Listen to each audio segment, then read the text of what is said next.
안녕하세요. 저희는 채팅 플러스라는 RCS 메시징 서비스를 개발하고 있는 삼성전자 백윤수 김재영입니다. 오늘 소개드릴 내용은 삼성전자 채팅 플러스 메시지 플랫폼에서 로그 기반의 실시간 분석 시스템 구조라는 주제인데요. 현대 서비스 혹은 플랫폼들에서는 다양한 데이터를 처리하며 이에 따라 많은 로그들이 발생할 것입니다. 이 로그들을 단순히 과거의 이력이나 어떤 문제를 확인하는 용도로만 사용하기보다는 이 방대한 데이터가 가진 인사이트를 찾아내어 활용하는 것이 더욱 중요해졌습니다. 이에 따라서 저희는 대량의 로그들을 잘 수집하고 이를 기반으로 하는 실시간 분석 시스템을 설계하고 구축하였습니다. 오늘 저희가 경험한 이 과정들을 여러분들에게 소개드리려고 합니다. 오늘 세션은 크게 두 부분으로 나눠서 진행될 예정인데요. 첫 번째 세션은 로그 기반의 실시간 분석 시스템을 크게 로깅 시스템 부분과 분석 시스템 부분으로 나누어서 말씀드리고, 두 번째 세션은 여기 김재영 님이 이어서 저희가 시스템을 구축하는 동안 집중했던 몇 가지 요소들에 대해서 상세히 말씀드릴 예정입니다. 그리고 추가로 궁금하신 부분은 Q&A에서 답변 드리겠습니다. 오늘 세션을 통해서 다양한 서비스 환경에서의 로깅 시스템을 구축하시는데 도움이 될 만한 저희의 경험들을 공유 드리려고 합니다. 특히 요즘 모더나이즈된 서버 솔루션들은 다양한 서비스들로 시스템이 구성되어 있는 경우들이 많이 있습니다. 이러한 다양한 서비스에서 생성되고 있는 로그들을 중앙으로 집중하고 로깅 시스템을 구축하시는 것에 대한 고민을 가지신 분들, 혹은 이 로그들을 기반으로 한 분석 시스템에서 이 시스템을 기반으로 여러 어플리케이션들로 확장하고 싶으신 분들에게 저희의 경험이 좀 특히 도움이 되었으면 좋겠습니다. 그리고 이 과정을 통해서 요구사항과 서비스 설계에 대한 저희들의 생각을 공유 드리려고 합니다. 먼저 저희가 구축하고자 했던 시스템 분석의 대상이 되는 삼성전자의 채팅 플러스 서비스에 대해서 간략히 말씀드리겠습니다. 채팅 플러스는 2019년에 국내 이동통신 3사와 함께 런칭한 차세대 메시지 플랫폼으로 GSMA, RCS 표준에 기반한 서비스입니다. 저희가 서비스를 시작한 지는 약 4년이 조금 넘었는데요. 아래의 표를 보시면 그동안 가입자 수가 빠르게 증가하는 것을 보실 수 있습니다. 이렇게 서비스가 빠르게 증가함에 따라서 저희 서비스에도 많은 변화들이 있었는데요. 플랫폼이 마이크로 서비스 아키텍처로 재설계되었고, 이에 따라서 분산된 여러 서비스들에서도 동시다발적으로 대량의 로그들이 발생하게 되었습니다. 이 그림이 마이크로 서비스 아키텍처로 재설계된 채팅 플러스 메시지 플랫폼을 간략히 표현한 그림입니다. 저희 채팅 플러스는 국내 이동통신 3사와 함께 서비스를 제공하고 있는데요. 각 이동통신 사업자별로 클러스터를 구성하여 각 클러스터별로 서비스를 제공하고 있습니다. 이 부분은 저희 시스템을 간략히 그림으로 정리한 내용인데요. 사업자 환경에 따라서 나뉜 여러 클러스터들에서도 비슷한 형태로 서비스가 실행되면서 매일 테라바이트 단위의 로그가 발생하게 됩니다. 여기에서 저희의 고민은 이 많은 데이터들을 어떻게 효율적으로 분석하고 활용할 수 있을까에 대한 부분이었습니다. 분석에서 저희의 주된 용도는 VOC 분석, 서비스 모니터링, 그리고 통계 지표의 활용이었고, 더하여 관리의 편의성 또한 고려해야 했습니다. 이를 위해서 하나의 레퍼지토리에 데이터를 모아서 처리하는 구조를 생각했습니다. 지금 보시는 왼쪽의 그림은 저희 로깅 시스템의 초기 구조인데요. 이 구조를 처음 설계할 때 고려해야 했던 요구사항은 대규모 로그의 분산 처리가 가능하고 처리된 로그의 통합 분석에 용이하며 처리된 로그를 기반으로 하는 이 어플리케이션의 적절한 API 응답 시간을 만족하는 구조였습니다. 그래서 저희는 보시는 것처럼 이 서치 엔진을 로그의 DB로 사용하는 구조로 시스템을 구축했습니다. 이 구조의 장점은 저희가 생각했던 요구사항들을 전부 충족하면서도 구현이 매우 쉽다는 점이었습니다. 또한 로그 에이전트에서 DB로 직접 연결되는 구조를 사용했기 때문에 운영 복잡도가 낮았고, 다들 아시는 것처럼 검색 엔진의 특성상 복잡한 형태의 데이터 검색이 매우 용이했습니다. 하지만 저희가 어느 정도 서비스를 운영하면서 이동통신 사업자 등 여러 이해 관계자들의 요구 사항들이 추가되었고, 이 요구 사항들을 만족시키기 위해서 다음과 같은 고민들이 생겼습니다. 첫 번째로는 비용 문제였습니다. 과거 데이터에 대한 조회 요구 사항이 생겼기 때문인데요.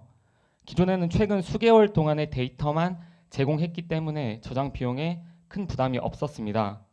하지만 데이터 조회 기간이 늘어남에 따라서 저장 비용의 부담이 크게 증가했습니다. 물론 비용 효율화를 위해서 특정 기간 단위로 데이터베이스를 어떤 레퍼지토리에 복제해두고 필요시에만 조회하는 방법도 고려해 보았는데요. 이 방법은 검색 편의성과 성능이 좋지 않다는 문제가 있었습니다. 다음으로는 데이터 복원의 어려움이었습니다. 저희의 기존 구조는 로그 에이전트에서 DB로 로그를 직접 푸시하는 방식이었기 때문에 어떤 인프라의 연결이나 DB 스로틀링 등 특정 구간에서 문제가 발생할 경우에 데이터 복원이 매우 어렵다는 문제가 있었습니다. 이에 따라서 신뢰성 품질이 떨어진다는 문제가 생겼습니다. 그리고 마지막으로는 실시간 서비스 제공의 어려움이었습니다. 사실 이 부분이 기존 구조에서 가장 문제가 되는 부분이었는데요. CDR, 즉 콜 데이터 레코드라는 메시지 송수신 이력을 이동통신 사업자에 전달해야 한다는 요구사항이었습니다. 이 서비스는 매 시간 간격으로 DB를 읽어와서 포맷을 변경하고 각 사업자에 맞게 데이터를 전달하는 서비스로 하나의 레코드 생성을 위해서는 매번 5개에서 10개의 로그를 취합하고 각기 다른 포맷으로 가공하여 전달해야 하는 요구사항이었습니다. 이 과정에서 데이터 생성을 위해서 필요한 값들을 중복으로 쿼리할 수밖에 없었는데요. 아시다시피 서치 엔진에서는 쿼리의 코스트가 굉장히 높습니다. 따라서 응답 시간의 지연과 실시간성의 저하 문제가 발생했습니다. 이와 같은 이동통신 사업자들의 요구사항과 그 요구사항에 포함된 정형화된 데이터 규칙을 가지고 기존 로깅 시스템을 개선해야 할 포인트들을 잡아낼 수 있었습니다. 앞선 자료들을 바탕으로 정리해보면 크게 데이터 신뢰도 부족, 리소스 낭비, 그리고 기능 확장 제한 부분에 개선이 필요했습니다. 그래서 저희는 로깅 시스템 환경 개선을 위해서 먼저 새로운 구조를 설계했습니다. 저희가 가장 필요했던 부분이 이 로그 파이프라인 부분이었는데요. 다음과 같은 서비스들을 통해서 파이프라인을 구축했습니다. 먼저 데이터 스트림 부분에서 각기 다른 노드들에 있는 로그 에이전트들로부터 들어오는 실시간 대용량 데이터들을 빠르게 전달할 수 있었고, ETL 서비스를 통해서 데이터를 원하는 포맷에 맞춰 추출, 변환, 분류할 수 있었습니다. 그리고 각 클러스터별로 위치한 저비용 스토리지에 데이터를 먼저 저장하고 서비스에 필요한 데이터들만 DB에 저장함으로써 비용을 효율화할 수 있었습니다. 이 부분에서 가장 걱정되었던 부분 중에 하나가 이 파이프라인 구조에 따른 운영 복잡도 부분이었는데요. 이를 위해서 오픈소스 인프라스트럭처 as 코드 IAC인 테라폼을 적용해서 운영 복잡도를 낮출 수 있었습니다. 이 그림은 개선 과정을 거친 저희의 현재 로깅 시스템 구조입니다. 저희 시스템은 크게 이 로깅 시스템 부분과 분석 시스템 부분으로 나누어서 설계되었습니다. 보시는 것처럼 왼쪽에 있는 로깅 시스템은 파이프라인 아키텍처 스타일로 설계되었는데요. 다음과 같이 n개의 클러스터에 위치한 각각의 노드들에서 로그 에이전트인 플랜트 D를 통해 로그를 수집하고 데이터 스트림 ETL 스토리지로 이어지는 이 파이프라인을 통해서 데이터를 전달하고 추출하고 저장하고 있습니다. 그리고 이 부분은 앞서 말씀드린 테라폼을 통해서 구축하여 가지고 운영 부담을 줄일 수 있었습니다. 이 부분은 분석 시스템인데요. 분석 시스템은 펍섭을 통해서 여러 클러스터들에 있는 데이터를 이 하나의 서버리스로 전달하고 여기에서 각 서비스가 사용하는 메시지 큐로 메시지 데이터를 전달하게 됩니다. 전달받은 데이터는 서비스의 특성에 맞게 각기 다른 형태로 저장하고 관리하고 있습니다. 여기서 VOC 분석을 위한 메시지 정보 조회 API의 경우에는 이 NoSQL 기반의 DB를 사용하였고, 서비스 모니터링과 통계 지표는 시계열 DB를 사용하여서 정보를 제공하고 있습니다. 그리고 메시지 송수신 이력을 관리하는 서비스에서는 FTP를 사용하고 있습니다.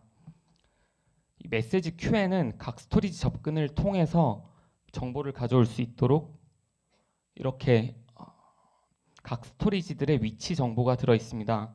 이 위치 정보들을 바탕으로 각 서비스에 맞게 데이터를 읽고 변환하고 저장함으로써 목적에 맞는 분석 서비스를 제공하고 있습니다.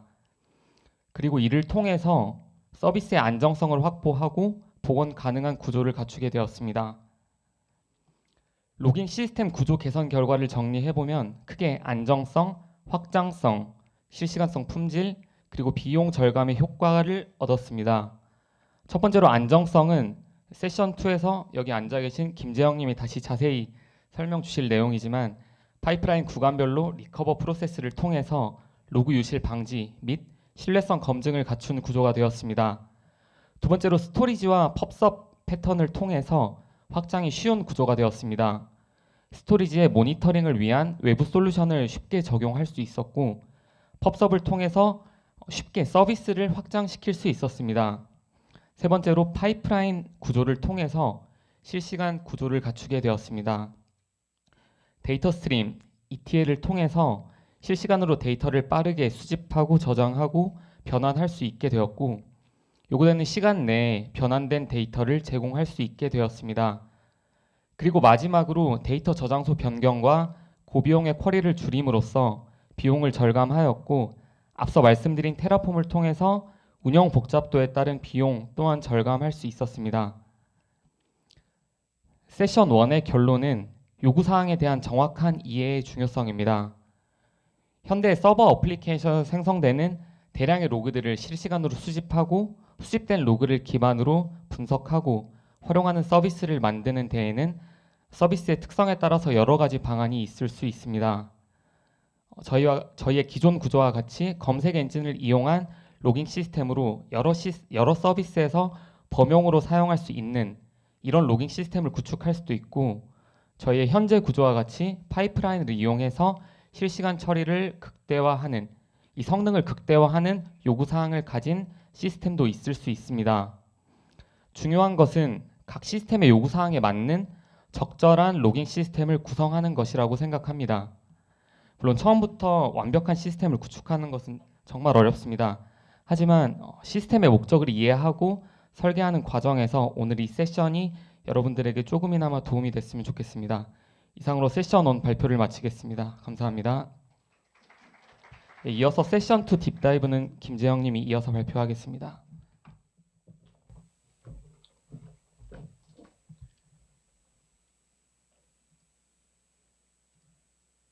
네, 두 번째 세션 이어서 발표하도록 하겠습니다. 이번 세션은 앞선 세션에서 설명드린 로그 기반 분석 시스템을 저희가 구축해 가면서 깊이 고민해야만 했던 몇 가지 기능적인 혹은 구조적인 디테일에 대해서 설명을 드리겠습니다. 네, 이번 세션에서는 크게 두 가지에 대해서 설명을 드리고자 하는데요. 우선 로그 수집을 담당하는 로그 에이전트를 다루면서 있었던 이슈와 그 해결 방법에 대해서 말씀을 드리겠습니다. 그리고 이어서 수집한 로그를 파이프라인으로 전달하고 어플리케이션에서 데이터를 소모하면서 발생할 수 있는 데이터 유실을 방지하고 또 다시 복구하기 위한 로그 리커버링 전략과 데이터 정합성 검증에 관해서 설명드리도록 하겠습니다. 로그 에이전트는 로그 파이프라인의 시작점이자 원본 데이터를 누락 없이 수집을 해야 한다는 점에서 가장 중요한데요. 저희의 경우 로그 에이전트로 오픈소스인 플루언트D를 채택하고 데몬셋 형태로 배포해서 사용을 하고 있습니다. 플루언트D가 쿠버네티스 환경에서 로그를 수집하는 방법에는 여러 가지가 있는데요. 그 중에 저희는 어플리케이션 로그를 파일 형태로 읽는 테일 방식을 사용을 하고 있습니다. 도커 쿠버네티스 환경에서 어플리케이션의 로그는 도커 컨테이너 런타임에 의해 특정 경로에 컨테이너 아이디별로 저장이 되게 됩니다. 이때 랜덤하게 생성된 컨테이너 아이디로는 우리가 설정한 어플리케이션의 이름별로 수집을 하는 것은 매우 어려운데요. 이것을 쿠버네티스 환경에서 해결해주고 있는 것은 쿠블릿입니다. 쿠블릿은 컨테이너 아이디로 나누어진 로그 파일을 네임스페이스, 파드, 컨테이너별로 로그를 조회할 수 있도록 원본 로그 파일을 가리키는 심볼릭 링크를 만들어 주는데요. 그림 아래쪽에 워커 노드 영역을 보시면 네임스페이스, 파드, 그리고 컨테이너 이름으로 되어 있는 경로에 0.log라는 파일이 보이실 겁니다. 이것은 도커 컨테이너 런타임 영역에 원본 로그 파일을 가리키는 심볼릭 링크고요. 그림 중간에 보이시는 것과 같이 도커 데몬에 설정되어 있는 로그의 맥스 파일 사이즈를 기준으로 로테이션이 되고 있는 로그 파일들 중 가장 최근에 생성된 로그 파일을 가리키게 됩니다. 그리고 이어서 이 첫 번째 심볼릭 링크를 컨테이너 단위로 모아서 가리켜주고 있는 두 번째 심볼릭 링크까지 만들어주게 되는데요. 이렇게 도커 영역의 원본 파일로부터 첫 번째 그리고 이어지는 두 번째 심볼릭 링크를 생성하게 되고 플루언트D는 결과적으로 마지막 심볼릭 링크를 참조하게 되어 있습니다. 앞서 말씀드린 바와 같이 원본 로그는 설정된 최대 사이즈에 도달하게 될 경우 새 파일로 교체가 되는데요. 이것은 로그 로테이션이라고 합니다. 새로운 로그 파일을 생성하게 될 경우 그 파일에 대한 심볼릭 링크를 큐블릿이 다시 생성해 주게 되는 것이죠. 여기서 한 가지 가정을 해보겠습니다. 여러분이 만약에 로그를 아주 많이 생성하는 어플리케이션을 만들었다고 한다면 이 경우에 로그 로테이션이 더욱 자주 발생하게 될 것입니다. 여기서 문제는 큐블릿이 새로 생성된 로그 파일을 추적을 하지 못하고 심볼릭 링크를 간헐적으로 생성하지 못하게 되는 문제가 있다는 것인데요. 심볼릭 링크를 생성하지 못하게 되면 아까 말씀드린 마지막 심볼릭 링크를 참조하고 있는 플루언트D도 당연히 로그를 수집을 하지 못하게 됩니다.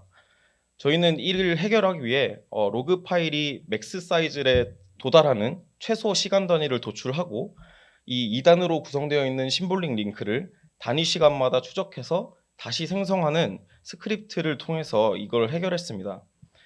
사실 이 문제는 쿠버네티스 1.21 버전에서부터는 보이지 않는 것으로 보이는데요. 만약에 이전 버전의 쿠버네티스를 사용하고 계신 분들이라면 반드시 마주할 수 있는 상황이므로 고려를 하셔야 되는 부분이라고 생각합니다. 다음으로는 플루언트D가 수집한 로그의 라이프 사이클과 퍼포먼스 튜닝에 대해서 말씀을 드릴 건데요. 플루언트D가 수집한 로그는 로그를 읽어드리는 인풋 섹션, 로그의 파싱과 필터링을 담당하는 필터 섹션, 그리고 로그의 버퍼링과 출력을 담당하는 아웃풋 섹션으로 타고 흐르게 됩니다.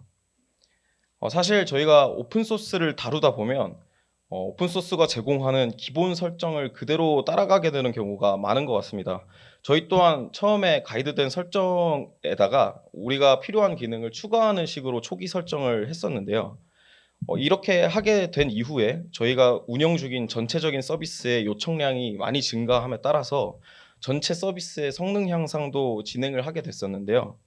이 과정 중에 플루언트D의 자체 성능에 의한 자체 성능 한계에 의한 로그 유실이 발생하는 것을 경험을 하게 됐습니다. 때문에 저희는 앞서 설명드렸던 이런 섹션들을 변경해 가면서 퍼포먼스 튜닝을 진행을 하게 되었습니다. 로그 라이프 사이클 내에서 성능에 가장 영향을 많이 주는 부분은 단연코 필터 섹션인데요. 문자열 기반의 처리가 많은 만큼 로그의 패턴을 찾거나 로그 자체의 카피를 유도하는 설정이 많으면 많을수록 성능은 떨어지게 됩니다. 플루언트D가 수집하는 모든 로그에 다수의 필터를 적용하게 되면 필터 섹션에서 필요하지 않은 로그에도 리소스를 많이 사용하게 되므로 필터 섹션 자체에 병목이 발생하게 됩니다. 때문에 인풋 섹션으로부터 로그를 받아온 직후에 로그의 목적에 따라 태그를 부여하고 로그를 분리해서 로그의 태그별로 세분화된 필터링을 적용할 필요가 있습니다. 또한 대부분의 필터링이 문자열 패턴을 검색하는 것을 기반으로 작동을 하기 때문에 어플리케이션 단에서 특수 목적의 로그를 생성을 하실 때 이 패턴이 되는 문자열을 로그의 가장 최전방에 위치를 시킨다거나 그 길이 자체를 축소하는 것으로 도움을 줄 수 있습니다. 마지막으로는 카피라는 행위 자체가 이 로그 에이전트에 대단히 많은 리소스를 사용하게 만드는데요. 그렇기 때문에 아까 말씀드렸던 태그를 부여한 로그들 중 로그 양이 많은 쪽보다는 상대적으로 굉장히 적은 쪽을 카피하는 것으로 유도해서 복사를 진행하는 것이 필요합니다. 플루언트D의 자체적인 성능 이외에도 데이터를 유실시킬 수 있는 요인이 하나 더 있는데요.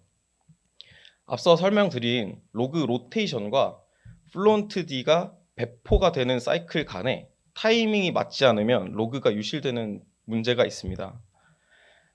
데몬셋으로 배포된 로그 에이전트는 필연적으로 배포가 진행되는 동안에는 로그를 읽지 못하는 구간이 발생하는데요. 보통 에이전트는 스스로가 읽고 있는 위치를 표시하는 포지션 파일을 유지를 하고 있습니다.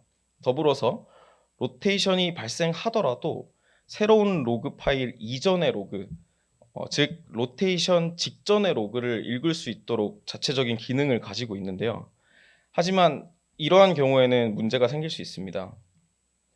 로그 파일의 최대 사이즈가 작게 설정되어 있을 때에는 로그 로테이션이 빈번하게 발생하게 되고, 보시는 바와 같이 로그 포지션 파일이 기록할 수 있는 범위를 넘어서게 되면서 몇 개의 파일이 통째로 유실되는 케이스가 있습니다.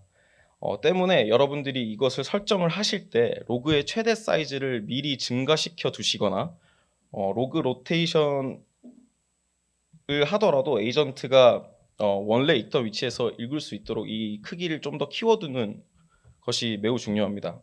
하지만 이 파일 사이즈를 무조건 크게 하시기보다는 로그 에이전트의 리소스를 고려해서 여러분들이 운영하고 계시는 시스템에 적합한 값을 찾아야 합니다. 앞선 파이프라인에서 로그를 읽어서 용도에 맞게 1차 스토리지에 잘 저장을 해 두었으니 이제 로그를 잘 써야 하는데요. 여러 가지 형태 혹은 목적으로 로그를 소모하기 위해서 로그를 추출하고 가공해서 특정 DB에 다시 저장할 필요도 있을 것입니다. 그 과정 중에 원본 데이터가 2차 저장소 혹은 데이터를 실제로 소모하는 어플리케이션에 누락 없이 전달되도록 리커버링 전략을 구성해 두어야 합니다. 저희의 경우 데이터 컨슈머가 되는 어플리케이션에 로그를 인입시키기 전 단계인 파이프라인에서 메시지 큐를 사용함으로써 리커버링을 구현을 했는데요. 먼저 1차 저장소에서 데이터가 저장되는 이벤트를 트리거링해서 파일의 위치 형태로 메시지 큐에 큐잉을 하게 됩니다. 후에 컨슈머가 이벤트를 성공적으로 처리하기 전까지는 이 메시지 큐에서 메시지 자체를 삭제하지 않도록 함으로써 에러 상황이 생기거나 장애가 생겼을 때 어떠한 단일 이벤트가 누락이 되는 문제를 해결할 수가 있었습니다. 이렇게 메시지 큐를 활용해서 리커버링을 하게 될 경우에는 이 데이터를 소모하는 어플리케이션에서는 각 이벤트에 대한 검증만을 고려하면 되기 때문에 개발에도 용이하다는 장점이 있습니다. 하지만 메시지 큐를 사용하는 만큼 비용이 증가하는 것은 사실이고요. 로그에 누락이 되지 않는 것이 매우 중요한 저희 같은 시스템을 고려하시고 계시는 분들이라면 이것이 트레이드 오프를 고려해서 선택할 수 있는 옵션이라고 알아주시면 좋을 것 같습니다. 이렇게 앞서 말씀드린 리커버링 구조를 갖춰 놓았음에도 클라우드 환경의 사고나 어플리케이션이나 클러스터 자체의 에러 등 예상치 못한 곳에서 누락이 발생할 수 있을 건데요.